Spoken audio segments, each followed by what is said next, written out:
Alors, je vais prolonger finalement et illustrer les propos que Rémi Dumas vient de vous donner en donnant des cas concrets, chiffrés de ce que l'on peut mettre en place au niveau des stratégies qui vous a proposé à l'instant. Donc, mon propos n'est pas de détailler toutes les stratégies parce que ce n'est pas ma compétence au niveau juridique fiscal, c'est pas mon métier. On a d'éminents spécialistes qui pourront le faire très bien pour nous. Par contre, je vais me focaliser sur l'essentiel, finalement, ce que ça vous apporte concrètement au quotidien et dans la gestion de votre patrimoine. Dans le courant de l'été, on a coécrit un article donc, avec Rémi Dumas qui est paru la semaine dernière dans Le Revenu, qui traitait de la taxation de l'impôt sur les sociétés. Il s'agissait en fait quelque part d'un plaidoyer pour la mise en société de l'exercice professionnel et aussi pour la mise en société de son patrimoine personnel, donc pour la détention à travers des structures sociétaires, aussi bien de son activité professionnelle que de son patrimoine personnel. Pourquoi on a tenu ces propos? Parce qu'en fait, on est convaincu que c'est la meilleure configuration dans le cadre de la stratégie de son patrimoine. Ça va offrir en fait des avantages au niveau le développement de la constitution de son patrimoine, mais aussi au moment de la gestion de ce patrimoine, et à terme jusqu'à la recherche de compléments de revenus à la retraite, et aussi même à la transmission de son patrimoine. Il va y avoir des avantages et des possibilités financières, juridiques, fiscales, qui seront offertes grâce à la mise en place de ce groupe de sociétés que l'on n'aura absolument pas si on détient son patrimoine en direct et si, a fortiori, on exerce son activité professionnelle en direct. Donc c'est ce que je vais vous démontrer à travers quelques exemples chiffrés très très simples et qui, je pense, seront suffisamment parlants. Pour faire un bref rappel de ce que vient de vous indiquer donc M. Dumas, je fais un retour rapide sur la fiscalité globale aujourd'hui, l'environnement fiscal et social dans lequel on exerce. Donc je vais enfoncer des portes ouvertes, mais vous le savez, depuis quelques années, on a une hausse des taux d'imposition et des cotisations sociales personnelles. Hausse des taux d'imposition, on a eu la création de la tranche marginale d'imposition à 45%. On a eu la contribution exceptionnelle pour les hauts revenus qui est venue s'ajouter. Tout ça fait que depuis quelques années, l'impôt sur le revenu personnel a beaucoup augmenté pour une certaine tranche de la population. Certains sont sortis de l'impôt sur le revenu, mais les autres ont contrebalancé largement cette sortie. Et on a eu aussi une hausse des cotisations sociales personnelles, CARF, URSSAF et autres, qui, compte tenu des déséquilibres des régimes sociaux obligatoires, de toute façon ne fait que commencer et devrait malheureusement encore s'amplifier dans les prochaines années. Et en parallèle de cela, on a malheureusement donc un plafonnement des niches fiscales. On a quelques solutions pour payer moins d'impôts, mais malheureusement ces solutions sont extrêmement limitées. Et aujourd'hui, le plafond des niches fiscales, c'est 10 000 euros par an. Il y a encore quelques années, on était à 18 000 euros, plus 4 ou 6% du revenu imposable, donc on avait une enveloppe bien plus importante que celle que l'on a aujourd'hui. Donc la stratégie, en fait, consiste à rendre ces revenus non imposables. C'est un peu contradictoire ce que je suis en train de vous dire. Si on a des revenus, normalement, ils sont imposables. Mais avec la mise en place des structures sociétaires de Rémi Dumas, on arrive à rendre finalement une part de ces revenus non imposables, parce que ce ne sera pas considéré comme des revenus, mais ce sera capitalisé au sein des structures sociétaires. On va y revenir. Dans le même temps, on a une inefficacité des cotisations. C'est-à-dire que sur les cotisations que vous payez, il y a des cotisations retraite, allocation familiale, maladie. Que vous ayez un bénéfice de 200 000 euros ou de 100 000 euros, vous n'aurez pas plus d'allocation familiale à la fin du mois, on n'en aurait pas du tout, et pourtant les cotisations ne seront pas les mêmes. Au niveau de la retraite, vous allez cotiser plus, et on sait pertinemment que vous n'aurez pas les droits auxquels vous êtes légitimement en droit d'attendre le moment venu. Il y a eu, pour citer un exemple, une réforme chez les médecins, chez les kinés, qui s'appelle la réforme de l'ASV, l'avantage social IES, qui en 2008 et en 2012 pour les médecins a eu pour conséquence quasiment de diminuer de 50% les droits retraite qui étaient versés avec l'ASV. C'est-à-dire que les cotisations ont augmenté et en parallèle la valeur du point a fortement baissé. Donc on cotise de plus en plus et on a de moins en moins de droits. Donc ce qu'il faut faire, en plus oui, point important, on a un recul de l'âge de départ en retraite, ça ne vous a pas échappé, là aussi pour pouvoir diminuer les prestations qui sont servies. Et donc, il faut d'une part rendre ces revenus imposables, mais aussi éviter de cotiser à fonds perdu. C'est la même philosophie que l'on retrouve derrière. Donc, quand on est un BNC, mais alors, mes propos peuvent s'appliquer aussi à un artisan, à un commerçant. Je parle de société d'exercice libéral, mais c'est la même chose. Une SARL aura les mêmes règles de fonctionnement. Lorsqu'on est BNC, on est totalement passif. La totalité du bénéfice est soumise à cotisation et impôt sur le revenu, et on n'a aucune marge de manœuvre, malheureusement, pour contourner ces problèmes-là. On a peu de solutions, on l'a vu, qui permettent de réduire l'impôt sur le revenu, et aucune d'entre elles ne permet de réduire les cotisations sociales obligatoires. L'impôt sur le revenu, on peut faire un peu de loi Madelin. On va le voir un petit peu plus loin, ça enrichit plus l'assureur que vous. Et je rappelle que sur la loi Madelin, on paye des cotisations sociales obligatoires, il n'y a qu'un abattement, qu'une déduction au niveau fiscal, mais pas au niveau des cotisations sociales obligatoires. Donc tout ce que l'on met sur la loi Madelin est repris au niveau des cotisations sociales obligatoires. Donc malheureusement, beaucoup de conseils habituels vous donnent en première préconisation de faire de la loi Madelin, mais quand on fait les calculs, on s'aperçoit que ce n'est pas nécessairement une si bonne solution que ça. Donc la stratégie préconisée, vous la connaissez à peu près tous, c'est la société d'exercice libérale, mais je dirais que la société d'exercice libérale seule, et on en a parlé à l'instant, c'est bien, mais c'est absolument pas suffisant. Une société d'exercice libérale isolée, ça n'apportera pas grand-chose. Parce que si j'ai simplement une société d'exercice libérale, j'aurais tendance à prendre la totalité du bénéfice pour mes revenus, et donc je vais me remettre exactement dans la même situation qui était la mienne avant de passer en SEL. Donc il faut absolument la compléter par la mise en place d'un groupe de sociétés, société micro-holding familiale, SCI, ça va être vraiment les développements que je vais faire ce matin. La société micro-holding familiale, donc, pour la gestion de son patrimoine familial et la capitalisation de l'épargne que l'on ne va pas prendre.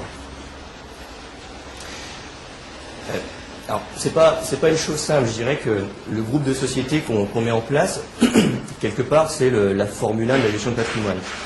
Sauf que, une Formule 1, pour faire un parallèle, ça ne se conduit pas, ça se pilote. Donc, il faut avoir les bonnes règles pour pouvoir la gérer du mieux possible.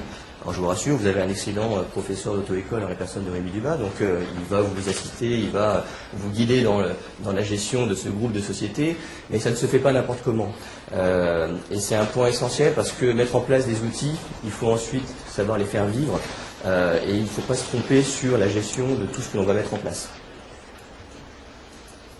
Alors qu'est-ce qu'une société micro-holding familiale? C'est assez simple, c'est une société civile qui a pour objet simplement la détention d'autres parts de société.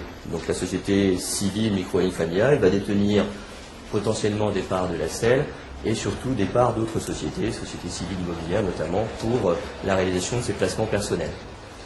Cette société, elle a une particularité, c'est qu'elle est soumise à l'impôt sur les sociétés.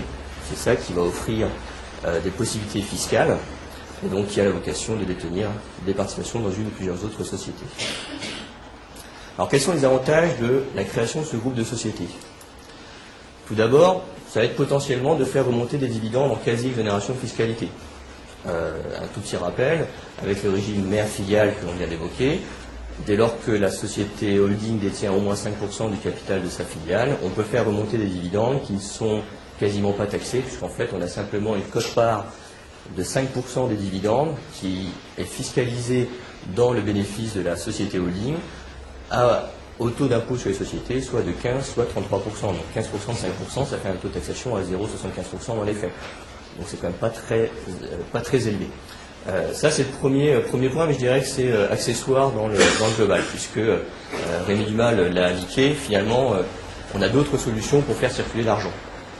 C'est justement ce deuxième point, la société micro-holding familiale va permettre de faire circuler des flux financiers entre les différentes structures, parce qu'on va créer un ensemble qui sera détenu et géré directement ou indirectement par la même personne. Et c'est ça qui, du coup, va nous permettre de s'exonérer des règles du Code monétaire et financier, et qui va nous permettre de passer outre le monopole des banques pour pouvoir faire circuler les flux de trésorerie d'une société à une autre.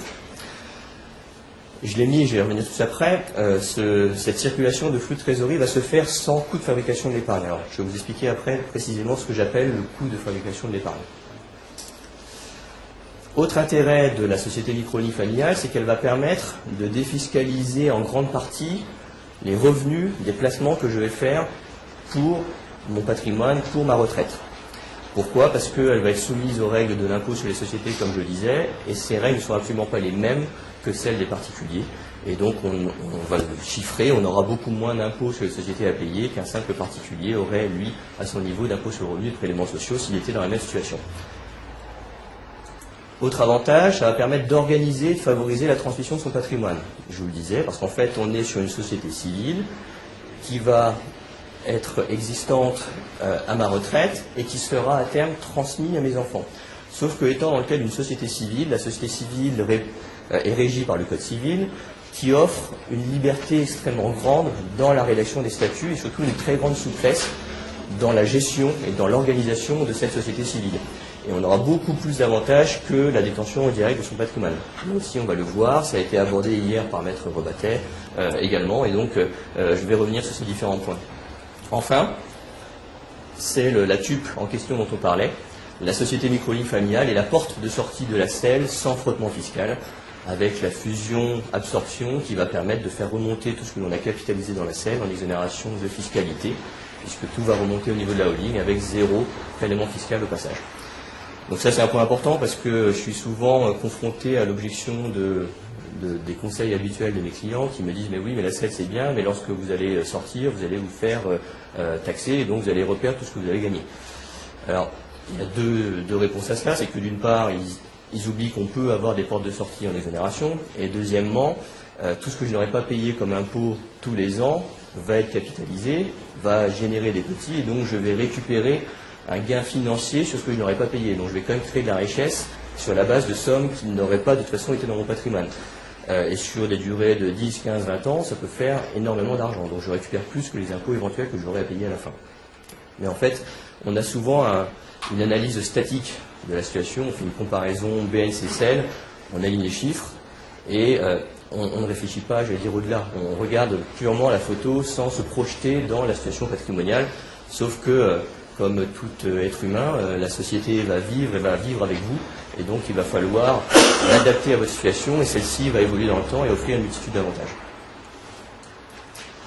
Alors je vous disais, je reviens sur cette notion de coût de fabrication des revenus. C'est, je pense, le point le plus important dans l'exposé que je vais vous faire. Qu'est-ce que j'entends par coût de fabrication des revenus?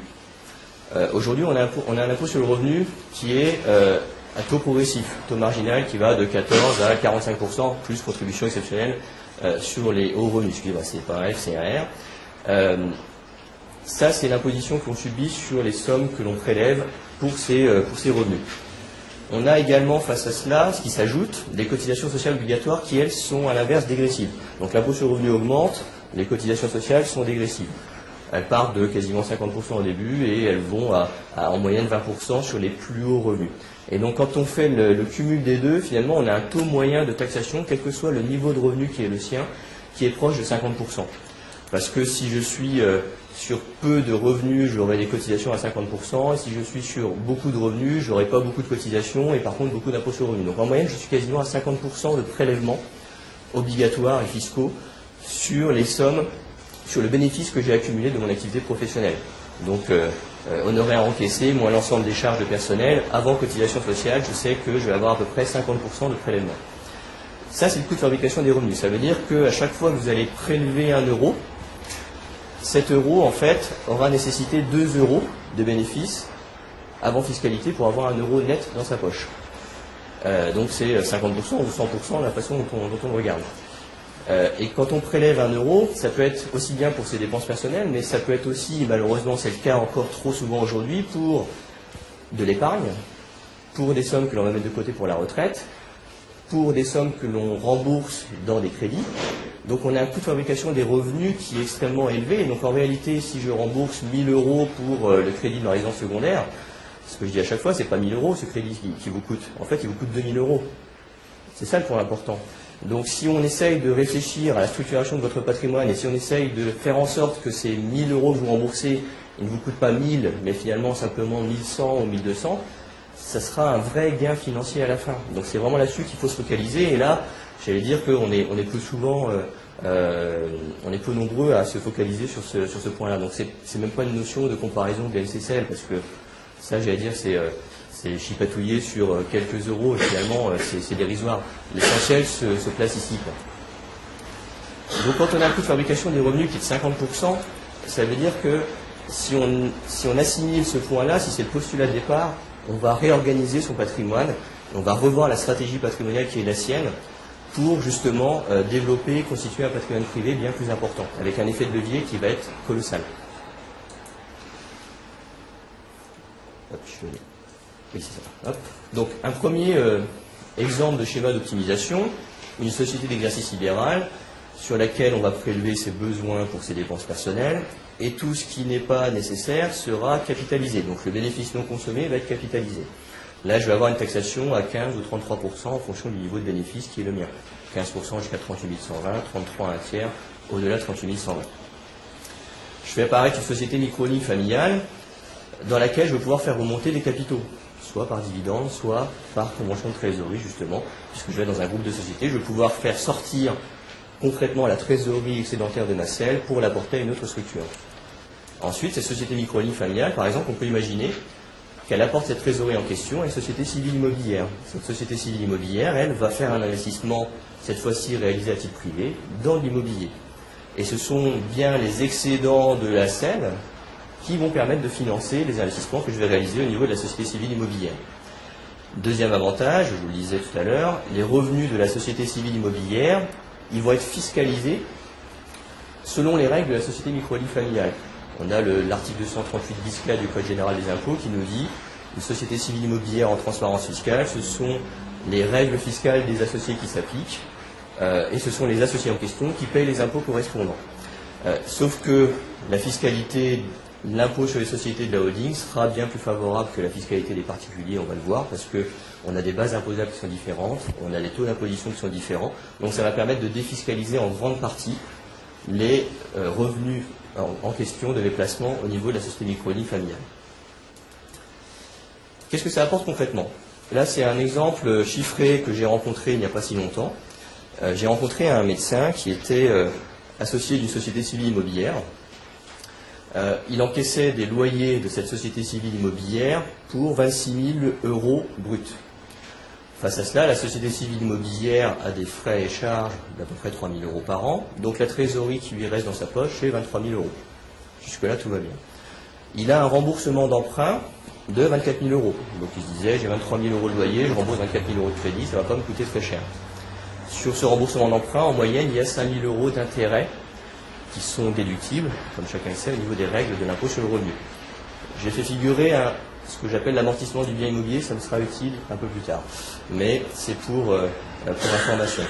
J'ai fait un premier calcul avec une hypothèse de tranche marginale d'imposition de 30%, ce qui n'est pas une tranche très élevée. Voici les conséquences d'un point de vue chiffré. Donc si le bien est détenu en direct ou par l'intermédiaire d'une société civile immobilière, les revenus fonciers imposables pour cette personne vont être de 18 000 €. En fait, c'est 23 000 moins les intérêts d'emprunt, donc je vais avoir 18 000 € de revenus fonciers imposables. Et étant taxé à 30%, dans la tranche marginale de 30%, je vais payer 5 000 € d'impôts, 5 164.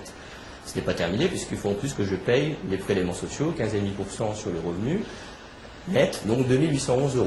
Total de l'imposition, quasiment 8 000 €. Donc là, déjà, ça commence à changer un petit peu au niveau de la trésorerie, parce que je pensais que j'étais à l'équilibre, 24 000, 23 000. En réalité, il faut quand même que je tienne compte des 8 000 € d'impôts. Donc ma trésorerie, elle n'est plus tout à fait à l'équilibre, et finalement, je suis en négatif de 9 400 € tous les ans. Donc ça coûte déjà un petit peu plus cher. Si en parallèle, je fais le schéma CEL, micro-holding, SCI, mon bénéfice imposable va être plus faible parce que je vous disais, ce ne sont pas les mêmes règles d'imposition qui vont s'appliquer. Donc je vais avoir un bénéfice imposable au niveau de la micro-holding familiale qui sera de 9 300 €. Ma société micro-holding va payer 1 408 € d'IS. Donc entre 1 400 et 7 900, ça fait une petite différence. Et j'ai pas de prélèvements sociaux sur ma micro-holding familiale, j'ai simplement 15% d'imposition. Donc total impôt 1 408 €, et donc ma trésorerie elle est un peu moins lourde puisque j'ai finalement 2 854 € simplement de trésorerie à sortir. Donc déjà si je m'arrête là, je me rends compte que j'ai un effet de levier qui va à peu près de 3 à 4 fois en faveur de la micro-holding familiale. Mais c'est pas terminé, parce que si on reprend ce que je vous disais, le coût de fabrication des revenus, ça va être beaucoup plus fort que ça, parce que les 9 400 € qui sont là en bas, ils ne sortent pas de nulle part. Ces 9 400 €, il va bien falloir que je les génère. Sauf que ce sera le produit de mon travail qui va me permettre de les générer. Et si vous vous souvenez de ce que je vous ai indiqué, pour avoir 9 400 € net dans ma poche, il m'en faut quasiment 18 000 de bénéfices Donc en réalité, pour rembourser mon crédit qui à la base semblait quasiment équilibré, il va falloir que je sorte 18 000 euros pardon, quasiment de bénéfices sur mon activité professionnelle. Donc ça coûte beaucoup plus cher de faire l'acquisition de ces murs dans ces conditions-là. Donc c'est le problème du coût de fabrication qui est prohibitif. Alors que si je suis dans mon groupe de société, j'aurais pas du tout ce problème-là. Donc SCI détenu en direct, eh ben, je vous disais, l'effort de trésorerie réel avec le coût de fabrication, ce n'est pas 9 000, mais c'est 16 600 euros. Ça va me coûter 16 600 euros pour pouvoir faire l'acquisition de ces murs professionnels. Si je suis dans mon groupe de société, en fait, ma société, la trésorerie dont elle aura besoin pour rembourser mon crédit, ce ne sera pas le double, mais ce sera simplement mon taux d'imposition sur la SEL. Et si je suppose que ma SEL a un taux d'imposition jusqu'à 38 000 euros à 15%, en réalité, ce n'est pas 2 800 euros, mais ce n'est que 3 358 euros qu'il va falloir que je dégage comme excédent sur ma SEL pour pouvoir rembourser le crédit qui a été mis en place au niveau de la SCI. Et donc si je fais le ratio, j'ai 5 fois moins d'efforts de trésorerie nécessaires. Donc ça veut dire que concrètement, je me crée un capital 5 fois plus important. Là, c'est un cas où les murs valaient 300 000 euros. Dans le premier cas, la détention en direct aurait nécessité au global sur la durée du crédit. Sur la durée du crédit, on est à 240 000 euros de coût. C'est-à-dire que pour faire l'acquisition d'un bien de 300 000 euros, ça me coûte 240 000 euros. Avec mon groupe de société, en fait, ça va me coûter 49 500 euros. Excusez du peu, j'ai quasiment 200 000 euros de bien. Donc je reviens sur ce que je disais tout à l'heure, comparaison BNCCL, oui on va chipatouiller pour quelques euros à la fin, mais finalement quand on calcule ça, on se rend compte que c'est pas là le vrai problème. Le vrai problème c'est ce qu'on va en faire derrière. Et donc du coup, gagner 200 000 euros dans l'opération, là ça commence réellement à chiffrer. Finalement le conseil il a une vraie valeur. C'est autre chose que d'aller faire des calculs très précis sur votre situation personnelle. 3 358 euros d'effort de trésorerie, c'est quand même pas grand-chose. Donc ça veut dire que dans toutes vos situations, si vous avez un bénéfice bien plus important, vous multipliez les 300 000 euros parce que vous êtes capable de mettre tous les ans. Et donc à la fin, vous allez pouvoir accumuler un patrimoine gigantesque, entre guillemets, sous cette forme-là. Ce sera une économie bien plus importante. Et pour poursuivre aussi sur cette notion-là, si j'ai gagné 200 000 euros grâce à cela, même si à la fin je dois tout sortir, ce qui serait une erreur totale, on l'a dit, parce que finalement, tout ce qu'on a accumulé dans la société micro-ligne familiale, ça va servir pour les compléments de revenus à la retraite, ça va servir pour la transmission de patrimoine à ses enfants. Donc on ne va jamais tout sortir, mais même si je devais tout sortir, et que je repaye 50% au passage, finalement, ça ne me coûtera jamais la totalité de ce que j'aurais pu mettre de côté. Là, c'est du concret, pardon, excusez-moi, c'est du factuel. Entre 50 000 euros, sur 200 000 euros d'économie, même si ça doit me coûter 100 000 euros à la fin, j'en aurais encore gagné 100 000 euros dans ma poche. Donc l'expert comptable qui vous dit que ça ne sert à rien, demandez-lui de vous faire un chèque de 50 000 euros et peut-être que là il va revoir les choses. Voilà. J'ai poursuivi le raisonnement en me mettant dans le cas où je ne sois pas dans une tranche marginale d'imposition à 30% mais à 41%. Là les résultats sont encore plus forts évidemment puisque là où ça me coûte 16 000 euros dans une tranche marginale à 30%, ça me coûte 21 000 euros pour une tranche à 41%. C'est normal, j'ai plus d'impôts sur le revenu à payer. Et on voit que quelle que soit ma tranche d'imposition à titre personnel, quand je suis dans le schéma de groupe de société, ça me coûte toujours la même chose, bien sûr, parce que ce n'est pas moi qui suis fiscalisé, ce sont mes sociétés qui sont fiscalisées, et là, ça ne change pas. Ça va jusque là pour ça? Donc là, c'est déjà une conclusion sur l'intérêt de la mise en place de ce groupe de société, qui est finalement la combinaison idéale pour pouvoir constituer et développer un patrimoine personnel sans passer entre les mains des fourches de l'administration fiscale.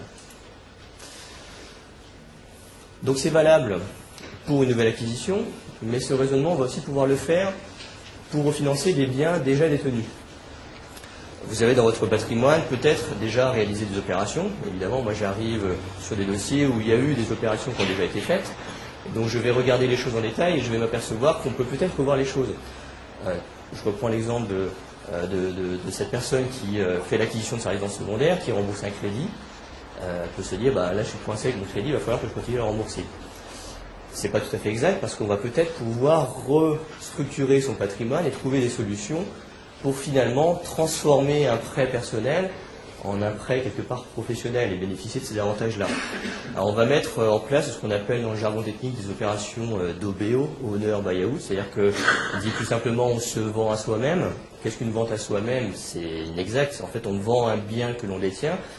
Un bien, mais ça peut être aussi une patientèle, une clientèle, un actif également que l'on détient à titre personnel, que l'on va vendre à une structure dans laquelle on est associé, que l'on détient également. Donc c'est une vente indirectement à soi-même. Ça permet de conserver ce bien dans ce patrimoine, sauf qu'au passage, on va récupérer un cash personnel, parce qu'on va vendre ce bien à la nouvelle structure, qui elle va emprunter pour faire l'acquisition. Et ce cash personnel que l'on va récupérer va permettre peut-être de refinancer des biens détenus par ailleurs. Je décide de passer en société d'exercice libéral, j'ai tout à fait le droit de vendre ma patientèle pour une valeur qui sera estimée au passage, mais je vais vendre ma patientèle, je vais récupérer du cash et ce cash va me permettre de solder peut-être des crédits que j'ai à titre personnel. Ces opérations d'OBO, on peut s'interroger sur la légalité quelque part. Et alors là, on a différentes décisions qui ont été rendues. On a notamment un arrêt, l'arrêt Bourdon de 2011, qui nous indique, c'est un arrêt du Conseil d'État, que dès lors qu'il y a un intérêt financier, économique dans cette opération, je ne me mets pas en risque d'abus de droit. Qu'est-ce qu'on entend par un intérêt financier et économique de l'opération? Il sera notamment matérialisé lorsque une banque va accepter de prêter de l'argent à la société qui va acquérir le bien pour réaliser cette opération. La société qui va emprunter pour réaliser cette opération, elle aura un intérêt économique, notamment si le rendement du bien qu'elle acquiert est supérieur au coût du crédit. Elle va s'enrichir grâce à l'effet de levier du crédit. Et donc le Conseil d'État a considéré que je ne me mettais pas en risque d'abus de droit dès lors que j'ai un vrai intérêt économique dans cette opération. Donc on ne peut pas considérer que l'opération soit à but exclusivement fiscal. Elle est faite dans une opération économique. Ça va permettre aussi de transformer un actif potentiellement professionnel en un actif personnel. Et donc, l'actif professionnel, par définition, il est soumis à des risques sur son activité professionnelle, qui aujourd'hui peuvent faire varier la valeur de cet actif professionnel. Donc, on peut sécuriser quelque part son patrimoine en vendant un actif professionnel et en récupérant du cash qui va rentrer dans son patrimoine privé. Donc là, il y a une notion non pas purement fiscale, mais aussi une notion de protection, de gestion au bon père de famille pour protéger son patrimoine. Bref, tout ceci nous préserve de ce type de requalification éventuelle. Alors, il y a des précautions à prendre sur la valeur que l'on va fixer sur la valeur du bien, évidemment, ni surestimée ni sous-estimée, mais là, je ne vais pas non plus trop m'attarder là-dessus. C'est le métier des conseils qui peuvent vous entourer. Mais sur le raisonnement, on peut faire ce type d'opération. Oui, je peux avoir un impôt sur la plus-value à payer si j'en ai. Et tout dépend du prix d'achat initial, vous avez raison. Et même si je paye un impôt sur la plus-value, par exemple sur la patientèle, je paye un impôt sur la plus-value à 31,5%. 31,5%, en réalité, c'est 16 plus 15,5 prélèvements sociaux. Et aujourd'hui, un taux de taxation à 16% au niveau de l'impôt sur le revenu, à comparer aux 41 ou 45% qu'on peut avoir, ce n'est pas si élevé que cela en réalité. Donc, oui, tout à fait. Il faut le prendre en considération, tout à fait. Vous avez raison. Donc je vous le disais à l'instant, ça permet de transformer du coup un prêt. Oui, pardon, excusez-moi.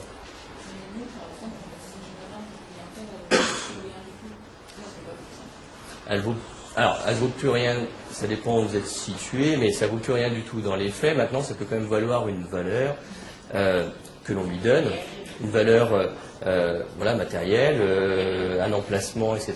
Et c'est toujours une question de juste proportion. Si vous la vendez pour une valeur égale à 0, une chose dont je suis sûr, c'est que l'administration fiscale va le retoquer. Elle va vous dire que ça ne vaut pas 0. Donc si on l'estime à 0, ce qui est peut-être la vérité dans les faits, on risque de se faire retoquer au niveau fiscal. Parce qu'il y a des opérations qui se font pour une valeur plus importante. Et donc là, Monsieur Dumas, c'est vrai que selon votre expérience, les valeurs de patientèle ne sont pas égales à 0. On peut donner une valeur de patientèle. Oui. Oui, je vous en prie. Je pense que les valeurs des clientèles sont élastiques. Ça ne veut pas dire 0. Donc il y a une valeur de complément. Personnellement, ce que je conseille, si vous êtes adhérent d'un syndicat professionnel ou d'un ordre, d'essayer d'obtenir de votre ordre ou du syndicat professionnel qui vous donne une fourchette. Et puis vous pouvez vous positionner soit en bas ou en haut de la fourchette, selon votre propre intérêt, comme vient de le rappeler Grégory, 7%, c'est pas cher.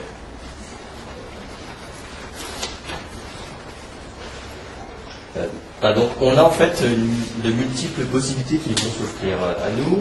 On peut aussi, je vous le disais, en fait refinancer et vendre des biens que l'on détenait, un bien immobilier locatif que je détenais, que je revends à une société civile immobilière, des parts de SCI que je détenais, que je revends à une société holding.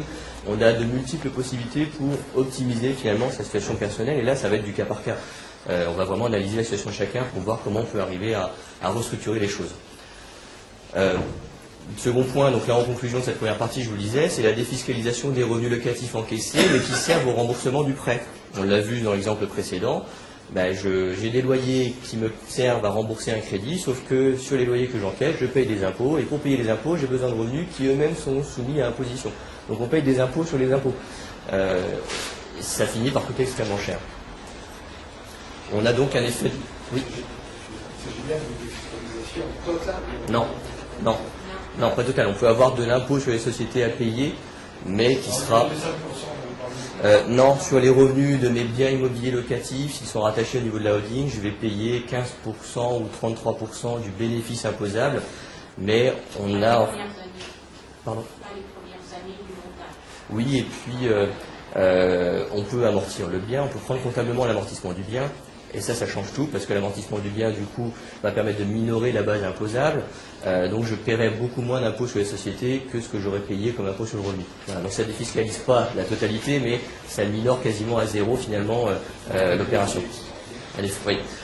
Autre point, par exemple, je peux déduire les frais d'acquisition de mon bien immobilier lorsque je suis à l'IS, alors que lorsque je suis en nom propre, je ne déduis pas sur mon impôt sur le revenu les frais d'acquisition que j'ai payés. Donc les premières années, finalement, les frais font que ça va gommer le bénéfice, le petit bénéfice que j'aurai. C'est aussi un outil de préparation de la retraite qui va être extrêmement fort. Vous vous en doutez, si j'arrive à capitaliser 5 fois, 6 fois, 8 fois plus que ce que j'aurais mis dans l'autre hypothèse, par définition, j'aurai plus de capital à la fin et donc potentiellement plus de revenus. Là, je ne vous apprends pas grand-chose. Je me suis aussi amusé à faire une comparaison entre le groupe de société et la loi Madelin, parce qu'on parle beaucoup de la loi Madelin pour la retraite. Alors je ne me positionne pas sur la loi Madelin prévoyance, là j'ai pas d'objection là-dessus, mais par contre sur la loi Madelin par rapport à la retraite. Donc la loi Madelin, je pense qu'à peu près tout le monde connaît. Je cotise en tant que travailleur non salarié sur un contrat d'épargne retraite dans le cadre du dispositif fiscal Madelin qui me permet de déduire ces cotisations de mon bénéfice imposable. Je paye des cotisations sociales personnelles obligatoires malgré tout dessus, comme je précisais. Et à la sortie, donc je ne peux pas récupérer tout ce que j'ai mis avant la retraite. Et lorsque je pars en retraite, je récupère une rente viagère qui est elle-même fiscalisée. Première chose, le capital est aliéné, c'est-à-dire que je perds mon capital, c'est uniquement une rente viagère que je perçois. Donc là, c'est un pari sur l'espérance de vie. Si je décède rapidement, malheureusement, je peux quasiment tout perdre ce que j'ai accumulé. Alors vous pourrez me répondre qu'il est possible de prévoir des rentes viagères réversibles pour éviter de tout perdre. C'est exact, sauf qu'une rente viagère réversible, l'assureur du coup ne va pas vous donner 100, il va vous donner peut-être 70 parce qu'il va prendre en considération le fait qu'il y aura un deuxième bénéficiaire qui va survivre au premier décès et qui va continuer à encaisser la retraite. Mais si malheureusement je décède rapidement, et si on décède tous les deux rapidement, les enfants ne récupéreront de toute façon jamais rien sur ce capital accumulé. Donc en matière de transmission de patrimoine, tout sera perdu. Alors si je veux mettre mes enfants bénéficiaires d'une rente viagère réversible, là c'est absolument catastrophique parce que ma rente sera diminuée de 50-60%, donc je n'aurai absolument rien pour moi. Donc j'ai comparé en fait un exemple concret d'un médecin qui peut décider d'investir sur la loi Madelin retraite. Et en parallèle, j'ai comparé quelle serait sa situation si on mettait en place justement ce groupe de sociétés. Donc j'ai pris des versements annuels de 20 000 €, des frais sur le versement de 4,5%, un taux de rendement d'épargne à long terme de 4% par an. Et voilà les résultats.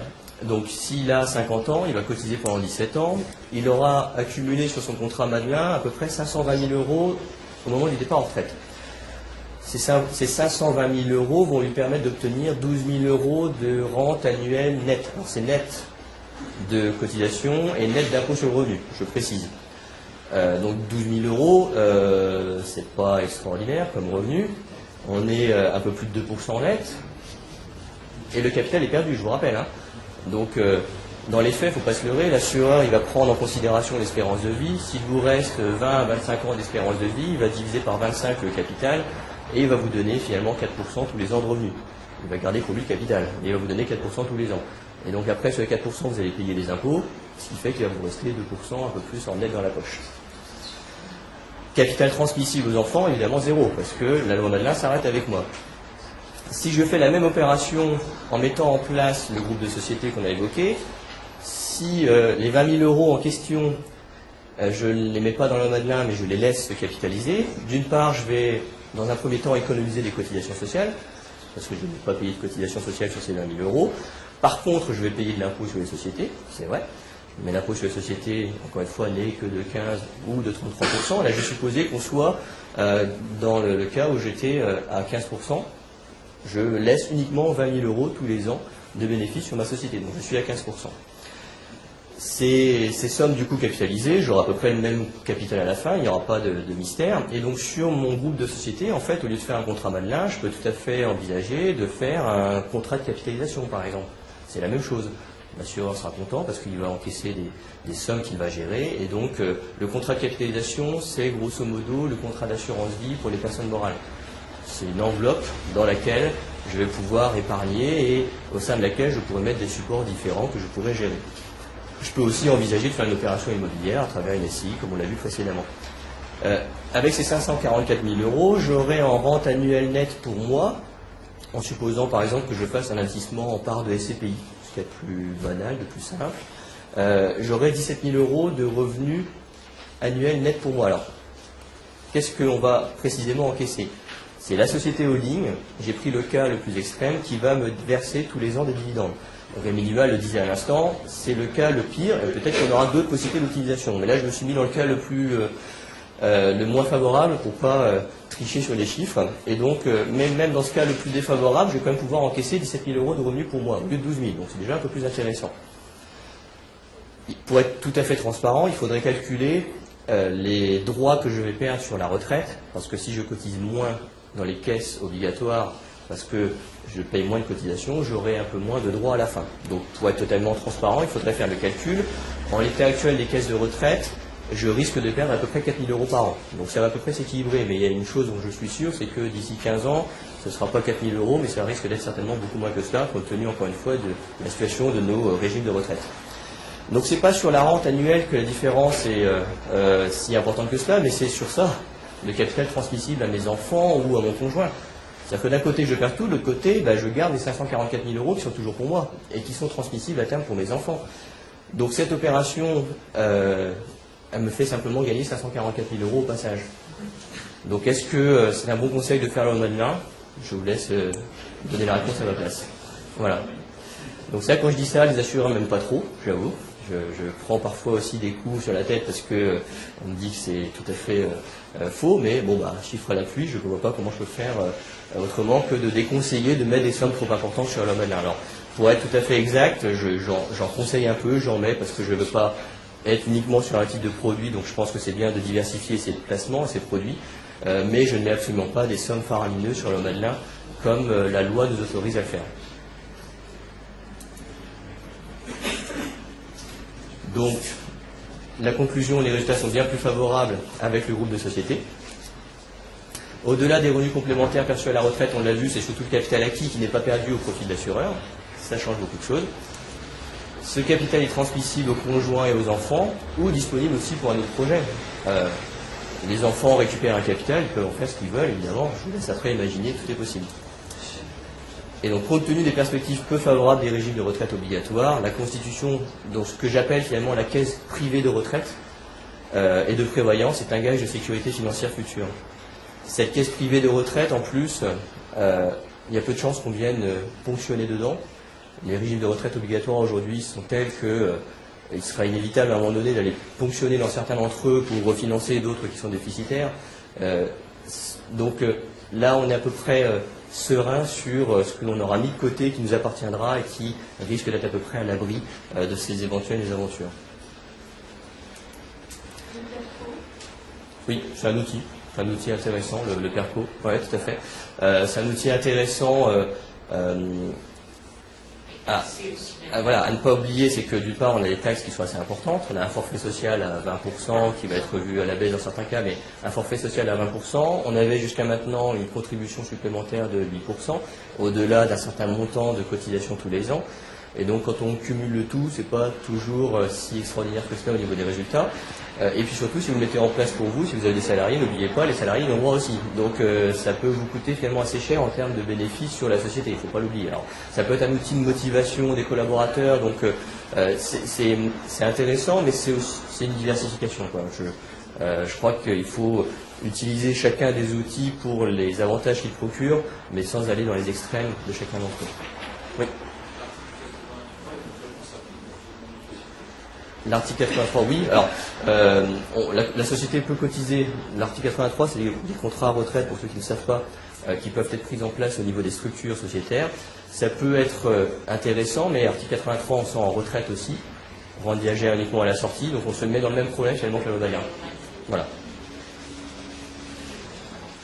Ça va pour ces deux premières parties, constitution et développement du patrimoine, préparation de la retraite. Et j'arrive finalement sur aussi un point qui est essentiel, c'est la transmission du patrimoine et la protection du conjoint survivant. Et là aussi, quand je fais une photo comparative BNCCL, c'est un sujet qu'on n'aborde absolument jamais. Or, il est essentiel, Maître Rebattel l'a abordé hier, et je vais revenir sur ces différents points.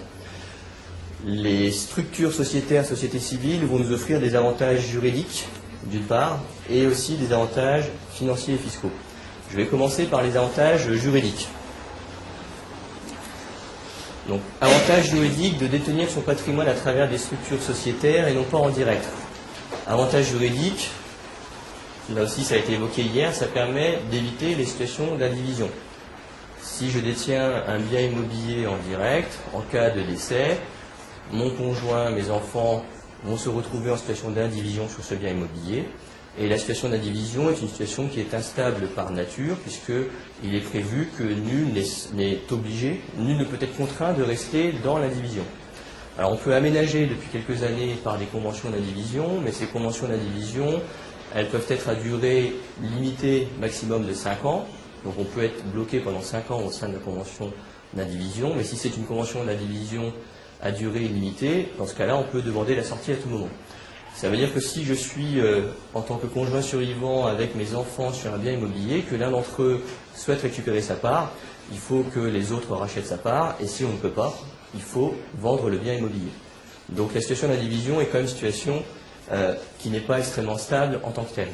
Si je détiens mon patrimoine par des structures sociétaires, j'aurai l'avantage de pouvoir adapter au sein des statuts de ma société les règles qui vont s'appliquer. Et donc, même si les parts peuvent être appartenir à tout le monde, je vais pouvoir organiser le pouvoir de gestion, le contrôle, le pouvoir de distribution de mon bien immobilier qui sera détenu à travers ma société civile immobilière. Autre point important, si je suis porteur d'un bien immobilier en direct et que je veux en faire donation avec réserve d'usufruit à mes enfants, pour pouvoir revendre ce bien, il faut l'accord de tout le monde. Il faut l'accord du propriétaire et de l'usufruitier. Si l'un n'est pas d'accord, on ne peut pas le forcer à vendre sa part. Et en cas de vente de ce bien immobilier, le démembrement ne va pas se reporter d'office sur l'acquisition d'un nouveau bien. Il va y avoir un partage qui va se faire. Et donc le conjoint survivant ou la personne qui aura fait la donation peut se voir évidemment démuni d'une part de son patrimoine, c'est normal, il a été transmis, et donc perdre une partie des revenus qu'elle espérait avoir pour elle. Donc la détention à travers les structures sociétaires va vraiment permettre d'éviter cette situation d'indivision. Pour terminer là-dessus, je vous le disais, en situation d'indivision, pour la gestion du bien, il faut l'accord des 2/3 des indivisaires pour les actes d'administration et de gestion. Et pour les actes de disposition, pour la vente, il faut l'unanimité de l'ensemble des personnes. Donc on voit que c'est extrêmement lourd comme situation de gestion et il vaut mieux être à travers une structure sociétaire dans laquelle on aura bien organisé les statuts pour pouvoir offrir les pouvoirs plus importants aux conjoints survivants. Les structures sociétaires vont aussi faciliter les transmissions en respectant une égalité en montant et en valeur entre les héritiers. Oui, c'est simple, parce que chacun des héritiers va être porteur de part d'une société. chacune des parts aura exactement la même valeur que celle de mon voisin. Donc il n'y a pas de difficulté. J'aurai une égalité entre les différents associés, entre les différents enfants, alors que si je détiens plusieurs biens, que j'en donne un à l'un et un à l'autre, peuvent naître des sources de conflits à un moment donné si les biens n'ont pas la même valeur 10 ou 15 ans après.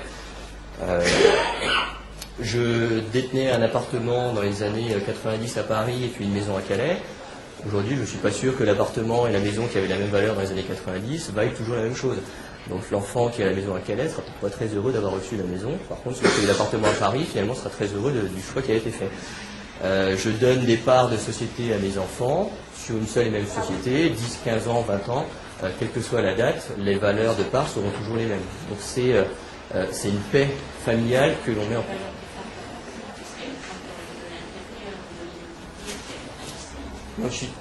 Oui, non, mais entre les enfants. Un enfant qui aura 30% des parts aura la même valeur que l'autre qui a 30%. Exactement. Ça maintient donc l'unité des actifs transmis. Bah oui, c'est ça, parce que ce sont les parts qui sont partagées et non pas le bien immobilier. Voilà, c'est tout simple. En fait, l'unité du bien est toujours présente, même si les parts sont transmises. Et la conséquence de ça, c'est que ça rend divisible du coup un bien qui ne l'est pas par nature. Toujours mon exemple de bien immobilier. Je veux transmettre un appartement à mes enfants, je ne peux pas donner la cuisine à l'un et le salon à l'autre. Je donne tout ou rien. Alors que sur des parts de société, je peux donner 30% des parts à l'un, 30% des parts à l'autre. Donc ça rend divisible un bien qui ne l'est pas par nature. Ça va également sécuriser le retraitement successoral des donations. C'est l'exemple que je vous citais de différence de biens, de valeur sur les biens qui à un moment donné ont la même valeur. En matière de donation, il y a plusieurs types de donations possibles, mais on peut faire des donations pour lesquelles c'est la valeur du bien au moment de la succession qui est rapportée d'un point de vue civil. Donc, lorsque je donne, les biens ont la même valeur, sauf que au moment où intervient le décès, si les biens n'ont plus la même valeur, on va reporter dans l'héritage de chacun la valeur du bien au moment de la succession. Alors ça peut poser problème, parce que, encore une fois, les valeurs ne seront pas les mêmes. Alors pour contourner ce problème-là, on peut faire ce qu'on appelle des donations partage. On a la chance d'avoir un notaire avec nous, mais on peut faire des donations partage qui vont favoriser et contourner ce problème-là, puisque ce sera la valeur des biens au moment de la donation qui seront rapportés. Sauf que là aussi, c'est le même problème mais à l'inverse, parce que le bien peut aussi avoir une valeur totalement différente à la fin. Donc chacun aura reçu le même montant sous forme de donation à un instant T, sauf que 20 ans après, au moment de la succession, les biens n'auront pas du tout la même valeur. Et donc celui qui finalement aura eu beaucoup plus, à terme sera très content. Par contre, celui qui a eu moins ne sera peut-être pas tout à fait satisfait de cette solution. Là, j'ai pas ce problème-là, parce que si je donne les parts d'une même société à mes enfants, donation de partage ou pas, encore une fois, la valeur des parts sera la même au moment du décès, comme elle est la même au moment de la succession, au moment de la donation. Donc je règle potentiellement ces soucis familiaux. Point important, ça va permettre d'organiser les pouvoirs de gestion. Donc les pouvoirs de gestion, dans une société, on distingue la détention du capital et les pouvoirs de gestion. C'est-à-dire que on va avoir dans les statuts des règles de nomination des gérants. On aura dans les statuts des règles sur les droits de vote, par exemple. Donc je vais commencer par les règles de nomination des gérants. Un gérant peut être nommé dans les statuts, dès le départ, peut être nommé lors d'une assemblée générale par l'assemblée des associés, mais on peut aussi du coup prévoir que ce gérant, il soit quasi irrévocable en fonction des statuts que l'on va rédiger. Je m'explique. On peut par exemple décider dans les statuts que les gérants sera nommé à l'unanimité, voire une majorité qualifiée des 2/3. Et si moi en tant que parent je détiens 51% des parts, je ne vais pas voter contre moi, donc je ne vais pas me révoquer moi-même. Donc ça veut dire que même si j'ai transmis une partie des parts à mes enfants, je peux garder les pouvoirs de gestion sur cette société, quand bien même je ne détiendrai pas la totalité du capital. On peut aller même plus loin dans l'ingénierie et mettre en place des parts qui détiendront des droits de vote majorés ou pluriels. Je peux décider qu'avec 10% des parts, j'ai 50% des droits de vote. Par défaut, 10% des parts, normalement, donnent 10% des droits de vote. Mais on peut contourner ces règles dans le cadre des sociétés civiles et fixer 50% ou 60% des droits de vote à certaines catégories de parts. Donc vous voyez où je veux en venir, je peux transmettre 90% des parts à mes enfants et en conservant 10% des parts, garder la majorité sur les droits de vote. Ce que je ne peux absolument pas, évidemment, mettre en place lorsque je suis sur un bien en direct. Donc ça va permettre d'organiser les pouvoirs de gestion, prévoir que le gérant soit les deux parents au départ, le conjoint survivant s'il a les deux décès, ça je peux le prévoir dès le départ. Je peux même organiser au second décès qui serait éventuellement gérant de la société. Si parmi mes enfants, l'un a plus compétence pour la gestion de ses biens, je peux décider dans le statut qu'au second décès, c'est lui qui reprendrait la gestion de cette société familiale. Je peux aussi nommer une personne qui ne soit pas du tout au sein du groupe familial, une tierce personne, un gérant externe à la société, qui ne serait pas associé non plus, et qui serait gérant de cette société pour le compte et les intérêts de l'ensemble des associés. Donc je peux vraiment organiser les pouvoirs de gestion comme je le souhaite, et de façon beaucoup plus libre. Avant-dernier point au niveau juridique, ça va aussi me permettre de gérer l'après-donation en dissociant les droits aux bénéfices et les pouvoirs de gestion sur les biens transmis. Donc, les droits aux bénéfices, je peux du coup conserver l'usufruit des parts de ma société en faisant une donation seule de propriété et du coup je conserve de mon vivant l'ensemble des revenus de ce bien immobilier. Et cet usufruit peut être réversible au profit du conjoint survivant. C'est-à-dire que si l'un des deux disparaît, le conjoint survivant conserve toujours la totalité des revenus de cette société. Je vais pouvoir aussi du coup organiser les droits aux bénéfices parce que tout comme je vous le disais en matière de pouvoir de gestion, je peux aussi décider que certaines catégories de parts aient un droit plus important sur les bénéfices. Ça, c'est tout à fait possible. Avec 30% des parts, je peux tout à fait avoir, par exemple, 70% des bénéfices. C'est faisable, je peux le faire. Il y a des extrêmes à ne pas dépasser, il y a des actions polyènes éventuellement, il y a des choses qu'il faut prendre en compte, des réserves, mais on peut organiser les choses comme je le souhaite. Donc cette dissociation, elle peut être totale et en plus elle peut être évolutive dans le temps. C'est-à-dire je peux revenir en arrière. À un moment donné, je peux décider de remodifier mon organisation que j'ai mise en place et revenir sur certaines dispositions que j'aurais prises.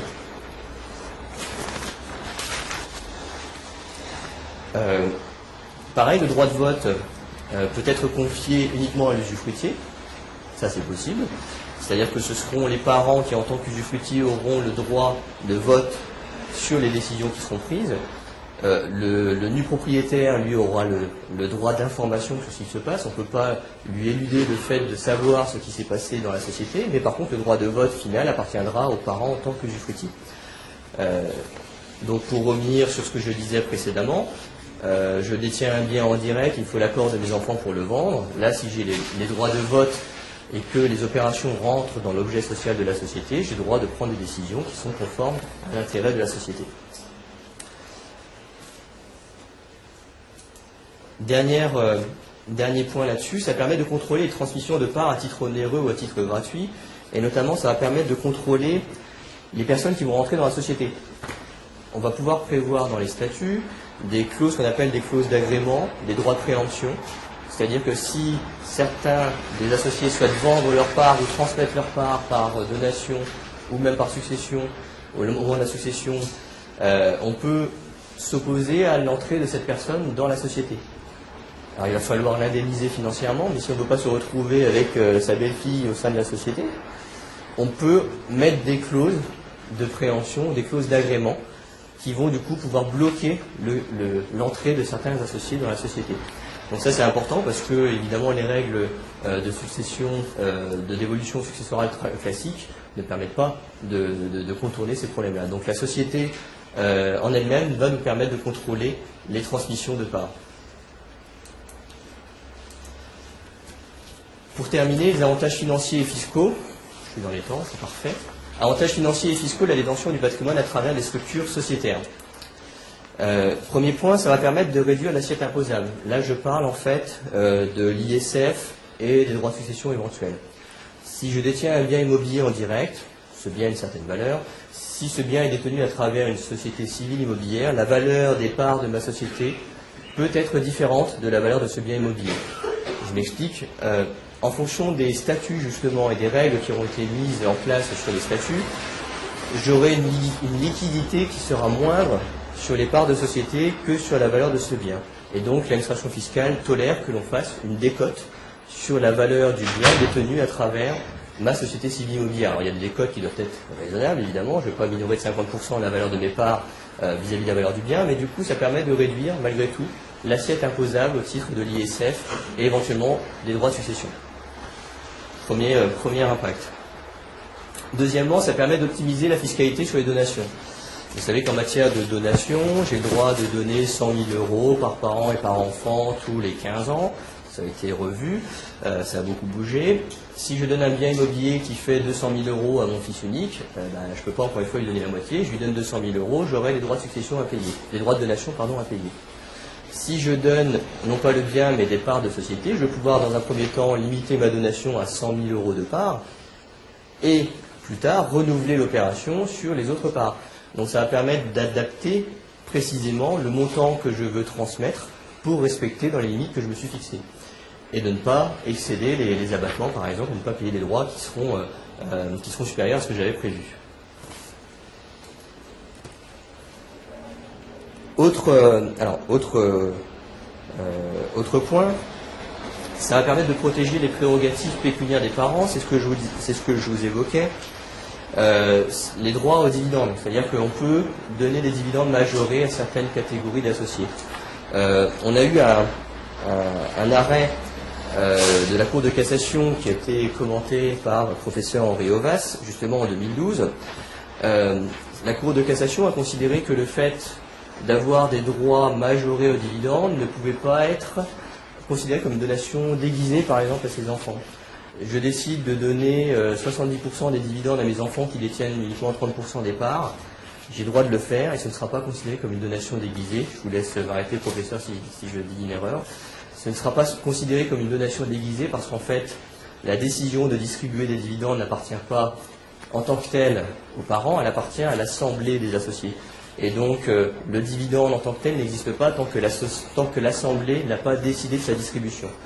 Sauf que la décision, en fait, c'est un vote, et donc ce n'est pas moi qui donne directement des dividendes à mes enfants, ce n'est pas une donation déguisée, parce qu'en fait, c'est une décision qui est prise par l'assemblée des associés. Donc, je peux majorer les montants des dividendes pour mes enfants sans pour autant gommer les donations auxquelles j'ai le droit de façon régulière tous les 15 ans. Donc, ça permet d'augmenter et de favoriser la transmission de cette façon-là sans rogner sur les donations, sur les abattements dont j'ai besoin. Les prérogatives pécuniaires des parents, c'est la même chose, mais dans l'autre sens. Je prends plus de bénéfices en ayant donné déjà des parts à mes enfants. Autre point important sur optimiser la fiscalité sur les donations, ça a été un petit peu abordé hier, c'est la mise en réserve des bénéfices de ma société. C'est l'arrêt Cadieux qui date de 2009. J'ai une société civile immobilière, je détiens un bien immobilier qui est locatif. J'ai transmis la nue propriété à mes enfants, je me suis réservé l'usufruit pour moi en tant que parent. Si je n'ai pas besoin de ces revenus, je peux décider de capitaliser tout ou partie de ces revenus au sein de la société. Si j'ai déjà transmis la nue propriété à mes enfants, la valeur de mes parts aura déjà été transmise à terme à mes enfants. Il n'y aura pas de droit de succession supplémentaire au moment de la succession. L'administration pouvait se poser la question si ce n'était pas, là encore, un abus de droit que de se réserver l'usufruit et de réserver les réserves sur les comptes de réserve pour augmenter la valeur des parts sans se distribuer. Parce que si j'avais distribué ces revenus seraient rentrés dans ma poche personnelle et au moment de la succession, ils auraient été de nouveau taxés. Là, je contourne ce problème en capitalisant tous les ans toute partie de ces revenus et donc je transmets à mes enfants plus de valeur en exonération que si je l'avais fait en distribuant ces revenus. Et donc l'arrêt Cadieux de 2009 a considéré que c'était là aussi légal de le faire. Alors il y a des réserves, des précautions à prendre, mais on a le droit d'augmenter du coup la valeur des parts indirectement de cette façon-là et de transmettre plus de valeur à mes enfants sans que ce soit considéré comme une donation supplémentaire là encore. Permet d'avantager financièrement un enfant sans passer par une donation, je vous en ai parlé à l'instant. Il existe des solutions qui, dans la pratique, permettent de donner un usufruit temporaire à ses enfants. Je pense que certains d'entre vous connaissent. Je fais une donation d'usufruit temporaire sur un bien immobilier locatif à mon fils qui a besoin de faire des études. cette donation a une valeur fiscale. Le Code général des impôts nous dit 23% tous les 10 ans, c'est-à-dire que sur un bien immobilier qui fait 300 000 euros, j'aurai 23% de la valeur de ce bien immobilier qui va rentrer dans les abattements auxquels j'ai le droit pour les donations pour mes enfants. Là, en modifiant les règles de répartition des bénéfices, comme j'évoquais tout à l'heure, ça va me permettre de donner plus ponctuellement à mon enfant de revenus sans que ce soit une donation. Et je peux revenir après en arrière en remodifiant de nouveau les règles de répartition des bénéfices. Donc je n'aurai pas à renier les abattements auxquels j'ai droit. Oui, ça nécessite modification des statuts, mais si je me suis réservé les droits de vote parce que j'ai intelligemment rédigé les statuts, je garde finalement le pouvoir de décision sur ces statuts. Dernier point, je finirai là-dessus, c'est alors la donation ou la transmission de parts de société peut être moins coûteuse que la souscription de contrat d'assurance vie. J'ai fait un comparatif chiffré, et je terminerai encore une fois là-dessus. Quelqu'un qui a une capacité d'épargne de 1 000 euros par mois avant prélèvements fiscaux et sociaux, qui a 45 ans, un âge de départ en retraite à 67 ans, une espérance de vie à la retraite de 15 ans. Hypothèse, il a un enfant et un patrimoine par ailleurs de 400 000 euros. Cette personne décide de souscrire un contrat d'assurance vie, de placer tous les mois 1 000 euros sur ce contrat d'assurance vie. Je reviens sur ce que je disais au tout début. 1 000 euros par mois, en fait, ce n'est pas 1 000 euros qui seront investis. Ce sera uniquement à peu près 500 euros parce que je vais avoir mon coût de fabrication de mes revenus de 500 euros. Donc, capital acquis à 67 ans, il sera de 196 000 euros. Au moment du décès, j'aurai atteint 298 000 euros sur mon contrat d'assurance vie. Si j'ai un enfant, vous le savez certainement, j'ai un abattement de 152 500 euros par bénéficiaire, donc je vais payer à peu près 30 000 euros de droits de succession. Donc le capital net transmis sera de 269 000 euros. A l'inverse, je décide de ne pas souscrire de contrat d'assurance vie, mais je me mets dans un groupe de sociétés, je capitalise mes 1 000 euros tous les mois. Ces 1 000 euros, ils vont être soumis au taux d'imposition sur les sociétés à 15%, donc ce sont 850 euros qui vont se capitaliser. À 67 ans, je n'ai pas 196, mais 368 000 euros. À l'âge de décès, j'ai non pas 298, mais 570 000 euros. Et alors là, si je transmets les parts par succession, je vais payer les droits de succession, qui vont être certes plus importants que mon contrat d'assurance vie, mais j'aurai quand même transmis 424 000 euros à mon enfant, au lieu de 269 000 euros. On voit bien l'impact finalement de la mise en place de ce groupe de sociétés. Et si je veux optimiser les choses, parce que là c'est vraiment un minima si je ne fais rien, rien ne m'empêche de mon vivant de commencer à transmettre des parts sous forme de donation avec réserve d'usufruit à mes enfants, à mon fils, et du coup de réduire très sensiblement le montant des droits de succession qui sont là, finalement de transmettre encore plus de valeur à mon enfant à la fin. Voilà, donc ça va quasiment du simple au double en termes de capital final. J'en ai terminé sur toute cette présentation.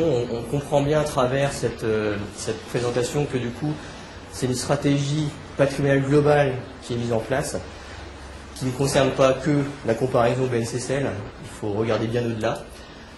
Et la mise en société de l'exercice professionnel et la détention de son patrimoine privé à travers des structures va offrir de multiples avantages, vous l'avez vu. Ça va offrir beaucoup d'avantages financiers, fiscaux, mais également juridiques. Les possibilités d'optimisation vont être nombreuses et en fait, c'est une liste non exhaustive là, que je vous ai présentée. On aura des leviers sur lesquels on va pouvoir agir que l'on n'a absolument pas lorsqu'on est en direct, où on est simplement passif et on ne peut que subir la situation. Enfin, dernier point, la souplesse de fonctionnement et de gestion des sociétés civiles permet de combiner justement les opportunités juridiques et fiscales propres à chaque situation. Merci voilà. Grégory, c'est la fin.